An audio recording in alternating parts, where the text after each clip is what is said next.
چچیرے بھائی حضرت مسلم بن عقیل کو کوفہ کے حالات کے لیے بھیج رہا ہو. چنانچہ امام حسین نے حضرت مسلم بن عقیل کو بلایا ہے اور بلانے کے بعد آپ نے کہا ہے جاؤ اور کوفہ کی سرزمین پر جاؤ اور وہاں کے حالات سے واقف ہو جاؤ گے. جب تم کہو گے تو پھر ہم یہاں سے سفر جاری رکھیں گے. چنانچہ حضرت مسلم بن عقیل نے سفر تیار کیا. اپنے ساتھ کچھ کجاوے رکھے سامان رکھا. ارادہ کیا جانے لگے. ان کے دو شہزادے تھے, ایک کا نام محمد ہے, ایک کا نام ابراہیم ہے. جب حضرت امام مسلم کو جاتے ہوئے شہزادوں نے دیکھا تو اپنے باپ کے ہاتھ کو پکڑ لیا. کہا بابا کہاں جا رہے ہو؟ تو آپ نے فرمایا ان کے حسین ابن علی کا حکم ہے میں کوفہ کی سرزمین پر جا رہا ہوں. اے میرے بیٹو چند دنوں کی بات ہے, چند دنوں کے بعد میں واپس چلا آؤں گا. بیٹوں نے کہا اے ابا جان ہماری ماں کا تو انتقال ہو گیا ہے, ہماری ماں تو ہو نہیں. اے میرے بابا آپ مجھے چھوڑ کر جا رہے ہو, کس کے سہارے چھوڑ کر جا رہے ہو, کس کے سہارے چھوڑ کر جا رہے ہو؟ اے بابا ہم بھی آپ کے ساتھ چلیں گے. وہ حضرت امام مسلم ہیں جو اپنے بچوں سے اس قدر پیار کر رہے ہیں, اس قدر پیار ہے اپنے شہزادوں سے کہ اگر بچے مدینے کی گلیوں میں کہیں دور چلے جاتے تو حضرت مسلم میں قرار ہو جاتے اور اپنے شہزادوں کو ڈھونڈ کر اپنی گود میں اٹھا لیتے. آج ان بچوں نے التجائیں کر دی ہے, اے بابا آپ طرح نہ جاؤ, اے بابا آپ اکیلے نہ جاؤ, مجھے ساتھ لے چلو.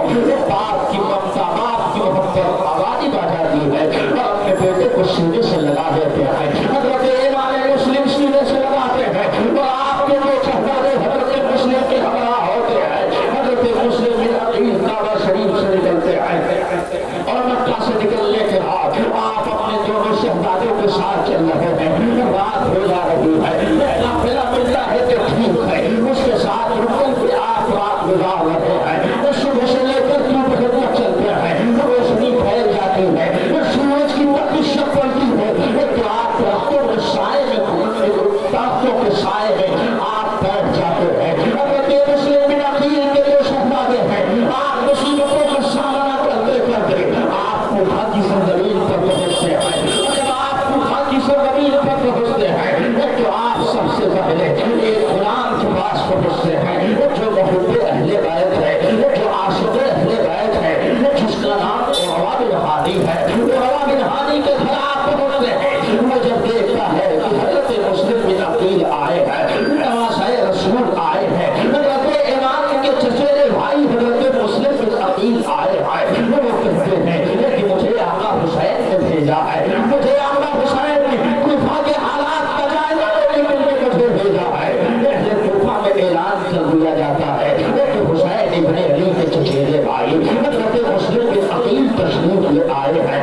تاریخ بتا رہی ہے, مورخین بتا رہے ہیں کہ 12,000 لوگ 7 دن کے اندر آپ کے ہاتھ پر بیعت ہو رہے ہیں اور یہی کہہ رہے ہیں اے حسین ابن علی کے بھائی, آپ اپنے بھائی حسین کو اطلاع کر دیں کہ ہم آپ کے قدم سے قدم ملا کر, آپ کے سینے سے سینے ملا کر ہم آپ کا ساتھ دیں گے. حسین ابن علی آپ تشریف لے آئے.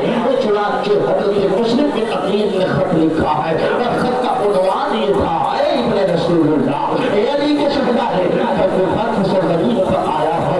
میں نے دیکھا ہے کہ اس کوفہ میں لوگوں کی محبت اس قدر بڑھی ہوئی ہے کہ میرے ہاتھ پر 12,000 لوگوں نے میری بیعت کو تسلیم کر لیا ہے. چنانچہ اے اللہ کے پیارے رسول کے مقدس نواسے حسین آپ تشریف لے آئے.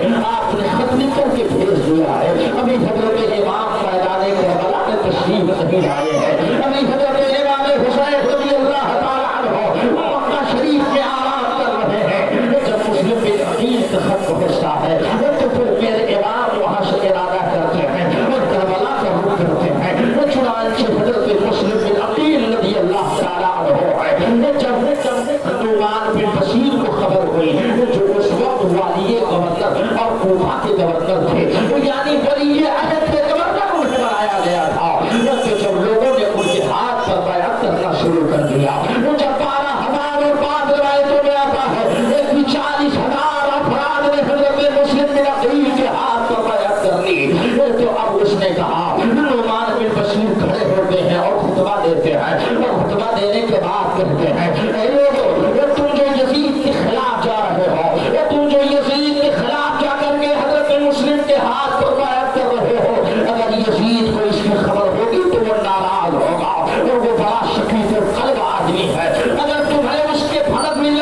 کہ تم نے اس کے خلاف کام کیا ہے تو تمہاری گردنوں کو اڑا دے گا. چنانچہ جناب نعمان بشیر اتنا کہہ کر کے نیچے اتر جاتے ہیں. نیچے اترنے کے بعد ایک شخص ہے جس کا نام حکم بن عادی ہے، وہ کھڑا ہوتا ہے اور کھڑا ہونے کے بعد کہتا ہے اے نعمان بن بشیر، اگر تم نے سختی نہیں دکھائی، اگر تم نے ان کو ایسے قابو میں نہیں کیا تو القریب ایسا ہوگا کہ سارے کفر کے لوگ ان کے ہاتھ پر بیعت کر لیں گے. چنانچہ یہ بدبخت دل میں سوچ رہا تھا تو اس نے حضرت نعمان بن بشیر سے کہا تم تو بڑے بزدل آدمی ہو. نعمان بشیر کہتے ہیں اہل بیت رسول اللہ کی شان میں گستاخی نہیں کرنا چاہتا. اگر تمہیں لگتا ہے کہ میں سب سے کمزور ہوں، اگر اہل بیت کی محبت میں کمزوری کا ثبوت دینا ہے تو نعمان بن بشیر اس کے لیے تیار ہے. چنانچہ نعمان بن بشیر اتنا کہہ کر کے چلے جاتے ہیں. ابھی حضرت امام حسین رضی اللہ تعالی عنہ کے بھائی حضرت مسلم بن عقیل کے ہاتھ پر جماعت در جماعت لوگ بیعت کر رہے ہیں اور سب کی یہی آرزو و تمنا ہے، خواہش و جستجو ہے اے آقا آپ آقا حسین کو مطلع کر دیں کہ ہمارے پاس چلے آئے. یقیناً اگر وہ ہمارے پاس چلے آئے تو ہم ان کے ساتھ کبھی دھوکہ نہیں دیں گے، کبھی ہم ان کے ساتھ دھوکہ دھڑی کا معاملہ نہیں کریں گے.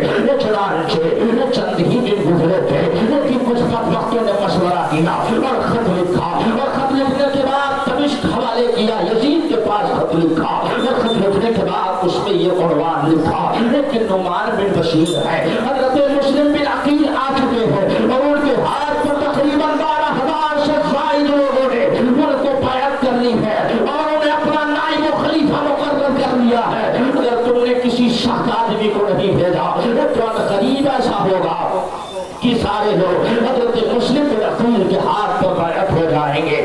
چنانچہ تاریخ بتاتی ہے کہ یزید کا ایک مشیر تھا، یزید کا ایک وزیر تھا جس کا نام تاریخ میں سرجیل بتایا جاتا ہے. وہ سرجیل جو تھا وہ عیسائی تھا، وہ عیسائی تھا. اسے خلش تھی آل نبوت سے، کیونکہ جب انہیں عیسائیوں نے دعویٰ کیا تھا کہ میرے نبی حضرت عیسیٰ علیہ السلام تمام نبیوں سے افضل ہے، تو مباہلے کا چیلنج جو میرے مصطفیٰ نے کیا تھا وہ قرآن پاک میں آیت کریمہ نازل ہوئی تھی. وہ قالوا ندعو ابناءنا وابناءکم ونساءنا ونساءکم، یعنی تم اپنے بچوں کو لے آؤ اور تم اپنی عورتوں کو لے آؤ اور ہم رب کی بارگاہ میں دعا کریں گے. اللہ جسے ہلاک کر دے گا وہ باطل ہوگا، اللہ جسے محفوظ کر لے گا وہ حق پر ہوگا. چنانچہ یہی ہوا تھا کہ وہ تمام نذران کے یا عیسائی جب حضرت فاطمہ کو دیکھا تھا، حضرت علی کو دیکھا تھا اور مصطفیٰ کو دیکھا تھا، وہ تو کہا تھا یقیناً اس دنیا میں اگر کوئی سچا ہے تو مصطفیٰ کے والے ہیں، وہ مصطفیٰ کے خاندان والے ہیں. چنانچہ یہی خلش اس کے اندر تھی. وہ عیسائی نے مشورہ دیا، کہا اے یزید ایسے شخص کو بھیجو جو سب سے بڑا ظالم ہو اور جس کا مزاج سب سے زیادہ سخت ہو. اس نے یہ مشورہ دیا تو تمام لوگوں نے کہا کس کا انتخاب کیا جائے، کس کو منتخب کیا جائے جو اس بڑھتے ہوئے ماحول کو سمیٹ سکے، روک سکے. تو اس نے کہا بصرہ کا جو گورنر ہے عبید اللہ ابن زیاد اسے منتخب کرو، وہ بہت سخت ہے. چنانچہ یزید نے ابن زیاد کو بلایا اور ابن زیاد کو بلانے کے بعد اس نے کہا میں تمہیں کوفہ کا گورنر بناتا ہوں اور میں وہاں کی حاکمیت تمہارے ہاتھ میں دیتا ہوں. ابن زیاد نے کہا وہاں تو نعمان بن بشیر ہیں گورنر. تو اس نے کہا یہ خط لو اور جب تم وہاں پہنچنا تو تم اسے معذور کر دینا اور کہنا یزید نے تمہاری گورنری سے تمہیں برخاست کر دیا. چنانچہ ابن زیاد اپنے 50 ہمراہیوں کے ساتھ گھوڑے پر سوار ہوا اور یہ وقت لے کر کے، یہ خط لے کر کے پہنچا. اور جب وہ پہنچنے کے لیے مقام قادسیہ کے قریب پہنچا تو اس نے اپنے تمام گھر والوں کو اور اپنے تمام سپاہیوں کو ایک جگہ ٹھہرا دیا